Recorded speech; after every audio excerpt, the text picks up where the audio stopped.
Apakah itu ribah? Ribah itu adalah mengumpat.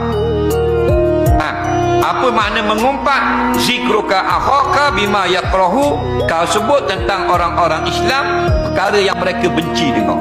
Kita cerita tentang buruk dia, dia cerita tentang keburukan anak dia, kita cerita tentang kejahatan isterinya. Itu mengumpat namanya. Mengumpat ini lebih teruk dari berzina. Nabi kata al-ghibah asyaddu minaz zina.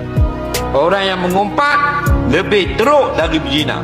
Sahabat kata macam mana pula? Bukan berzina teruk dah, teruk mengumpat lagi. Nabi pun jelaskan, orang yang berzina, lepas berzina dia bertaubat, Allah ampun selalu, automatik.